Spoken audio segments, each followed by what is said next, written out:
અંકલેશ્વરમાં ઓએનજીસીમાં નોકરી અપાવવા બદલ 50થી વધુ નોકરી વાંચુઓ પાસેથી લાખો રૂપિયા ઉઘરાવવાનો ગુનામાં ફરિયાદી જ આરોપીને કરતા પોલીસે તેની ધરપકડ કરતા સમગ્ર પ્રકરણમાં નવો વળાંક આવ્યો છે। જોતા રહો ભારત ટાઈમ્સ ન્યૂઝ। અંકલેશ્વરમાં ઓગસ્ટ પાંડે નામના વ્યક્તિ દ્વારા ઓએનજીસીમાં હજીરા, મહેસાણા અને ખંભાત ખાતે નોકરીએ લગાડવાની લાલચ આપી 15થી વધુ લોકો પાસેથી રૂપિયા 1,80,00,000ની છેતરપિંડી કરવાના ગુના સંદર્ભે તેની વિરુદ્ધ ઘનશ્યામસિંહ રાજપૂતે એ ડિવિઝન પોલીસ મથકમાં ફરિયાદ નોંધાવી હતી। પોલીસે ઓગસ્ટ પાંડેની ધરપકડ કરી તપાસ શરૂ કરી હતી।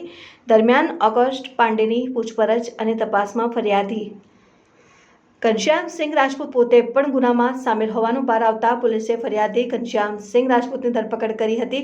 પોલીસ તપાસમાં ઘનશ્યામસિંહ રાજપૂત પોતાના બચાવ માટે ઓગસ્ટ પાંડે વિરુદ્ધ ફરિયાદ નોંધાવી હતી। ત્યારે એ ડિવિઝન પોલીસે ફરિયાદી ઘનશ્યામસિંહ રાજપૂતની છેતરપિંડીના ગુનામાં ધરપકડ કરતા ચકચાર મચી જવા પામી હતી।